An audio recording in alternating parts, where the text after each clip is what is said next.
Hi and welcome to another video of mine. Today I'm going to show you a small program that I wrote.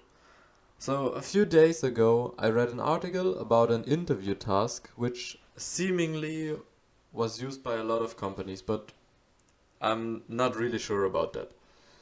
So the task is to write a game of life sort of game or program where it simulates how different cells survive or die. So here's what I mean. The rules of the game are pretty much very simple. The first is you have a cell that is either alive or dead. So there is no other state of a cell. The second rule is that a cell either dies of hunger if there are more than 3 alive neighbors, or it dies of loneliness if there are 0 or 1 alive neighbors. The third rule is if there are 2 or 3 alive neighbors next to a dead cell, it becomes alive. So you can either kill cells or revive cells. The fourth and last rule is that in every other case, the cell just stays the same. So if it's alive, it stays alive. If it's dead, it stays dead. With those 4 rules in mind, we can go on and create our program. But, like with every other programming task, we have to first make us a clear picture about how we are going to approach this program. So what I did first is I thought of first creating the logic of the game and then creating the GUI or the overlay. But it ended up being harder to create the logic first for me because I like to visualize what I'm doing. So I created part of the logic but then switched it up to first creating my overlay and then later on creating the logic to fill the overlay with my actual program. And now we are going on to how I implemented it. I am here in my code now and I'm gonna show you what I did. So first I wrote a docstring to just remember again what this game was about. So I just wrote down what I had to do, just plain and simple, that I have a board with marked fields, that the green fields are alive and the whites are dead. So you can see that later on when I play the game. Then you can press a button to go one round further and all the cells die and come alive. And then I have what happens at each round, so some come alive and some die. And important is that also diagonally adjacent neighbors count. So not only above and below, left or right, but also those diagonal. Okay, then what I did was just import some stuff I needed. I needed the Pygame module, I needed the random module, I needed Pygame widgets for my button. And well, these libraries I didn't import them directly at the start because I didn't know which one I would use now, but yeah, those were the libraries or modules I used. So I just close this and then I just made some variables, or those are constants because I don't want to change them, and this is my global variable board. So I have a board size that is 10 fields, so I have a 10 by 10 field. Then I have white cells and green cells, those are just the RGB code for white and green. Then I have a square size, I think it's in pixels, and I have my board. So then I have all those functions, but I'm gonna describe later what they do. So first I just wrote my Pygame init, then I wrote my display, what the resolution was or how big the window was I created. Then I set the caption, I filled it with the color white, and then I started my game, which is this function here. I'm gonna show you right away. And then I wrote an exit strategy, so this one here tells the game just to wrap everything up if I close the game. At last here I have some update functions. It just renders the display each time this while loop goes around. So the first function we start here, go through this, we create our window, and we come to our game function. The game function is just, it calls this global variable board I said before. And what I did now was, at first I created this part here. So this part is just creating cells and putting them on the screen. The cells are chosen by random at first, so if it's alive or dead, it's by random, or random by this module. And each cell is then evaluated. If it's alive, then it's becoming green. If it's dead, it's becoming white, and it's painted on our board. Later on, I had to change it up a bit, because later in the game, I didn't want to always overwrite everything I did and create a new board. Instead, I wanted to use my old board and draw this one on the board or on my window. So I had to check if there is already a board or this variable is already filled, which it is later on. Then I'm gonna use this function, which is just looping through the board and checking each cell. If it's alive, then green. If it's dead, it's white. Yes, then we have our button here. So this just sets up the game, and it stays the same until I press the button. The button which I created here. This button is set in the game display, and the important thing here is my onClick. So onClick, I had this lambda function which just calls this next round function. The next round function is up here. I wrote a docstring. Sometimes I did, sometimes I didn't. Not very good code, but okay. So my docstring here says function to check which field stays alive and which dies. That's not quite accurate, but almost. Or no, it's accurate actually. Okay, so it also calls the global board because it needed it, or it needs it.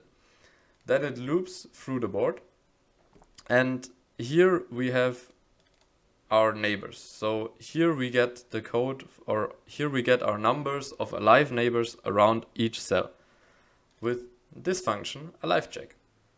So we go up here, and this is actually the biggest part of my program, and I think it's not very optimized, but yeah, well, it does its job. It does its job, so it's okay. What I did here is just I wrote down what I had to check. So if it's in the upper left corner, or if I want to check the cell up and to the left of the cell I'm actually looking at, then I have to use row I minus 1 and cell I minus 1. And so I did this for every cell around my cell I want to watch. And then I'm just going through the checking. So I have this field, which I can show you actually right now. So this is my field. We have a 10 by 10 field. The live ones are green, the white ones are dead. Here is my button next round, which when I click on it, it changes the fields, it changes the cells up, so that here these cells die and some others get alive. So I can show you that. So now you see some died, some others came to life. Okay, what I wanted to do now is to think how I can optimize my own algorithm to figure out which one, where all those neighbors are, whether they are alive or dead. So I thought, okay, first I'm gonna check the first column, then I'm gonna check the last column, because in the first column I'm on the border of the game, and on the last column I'm on the border of the game. And then I'm gonna check the top row, well, at least the rest of it. So I don't have to check this field, and I don't have to check the last field, because there is also a border of the game. And then I have to check the bottom border of the game, and at last I can check all the fields inside of the game. So if I close it up again, we can go down. If cell underscore I is 0, so that's the first row, because cells are rows and cells are columns and rows are rows. So I check the first column here, then I check the first row. So I'm checking actually the cell in the top left corner. Here I just have to check 3 other cells. As you can see here, I have to check this one, and this one, because there are no other cells around it. And this is done like this. So I just take my thingy I wrote down up here, paste it here, and check it for neighbors. And every time a neighbor is 1, I just update the alive neighbor variable plus 1.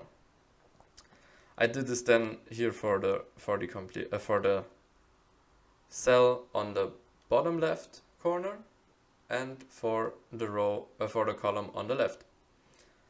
Then I went to the last column, did here the same on the top right, then bottom right, then the complete column, at least the rest of the column. And then I did the first row, the rest of the first row.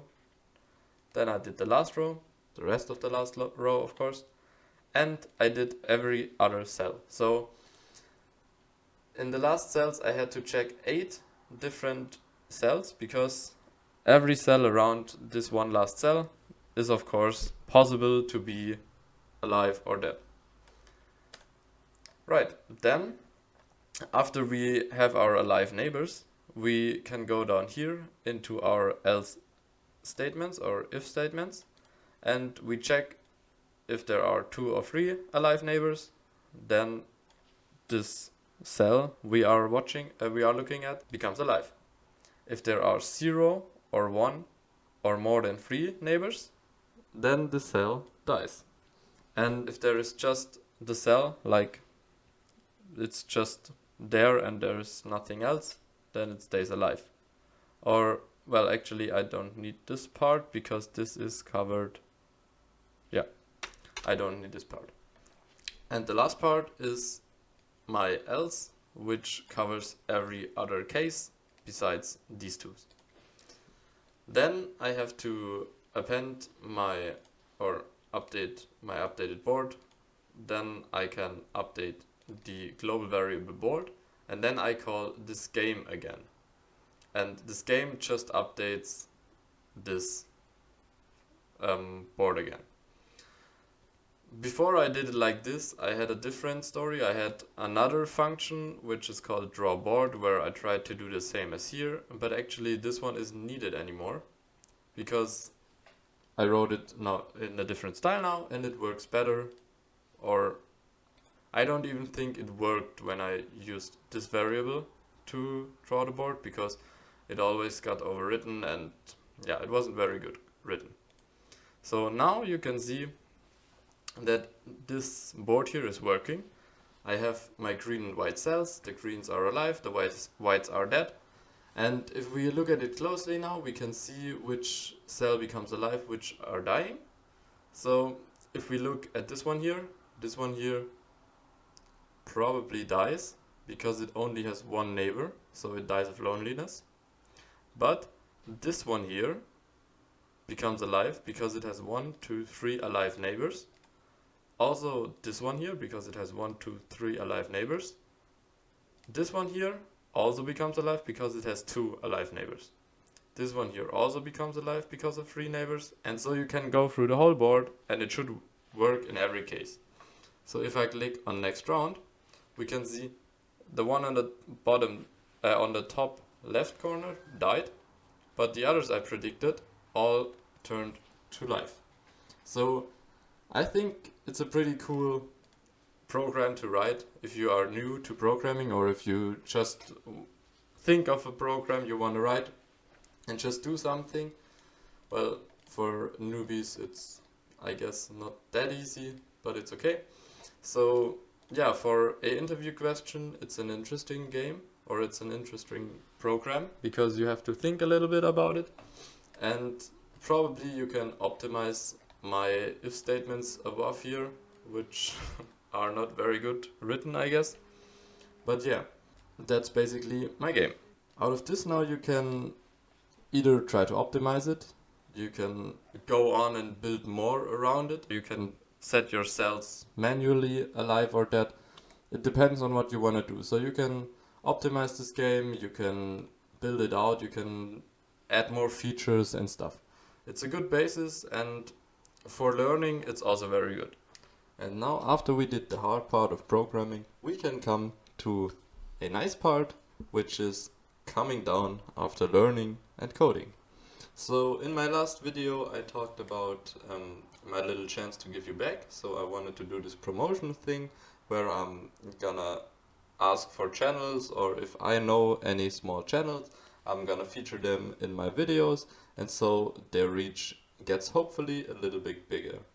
And this week we have the channel The Cats Krümel and Keksi, and on this channel you find two cats, and they are doing pretty sweet stuff. They are cuddling, or they are doing stupid things like don't know how to drink.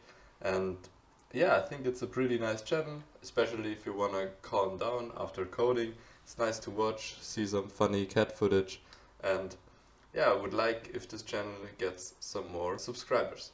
So yeah, in that case, I'm gonna say goodbye for this videos, and we're gonna see each other in the next video. Goodbye.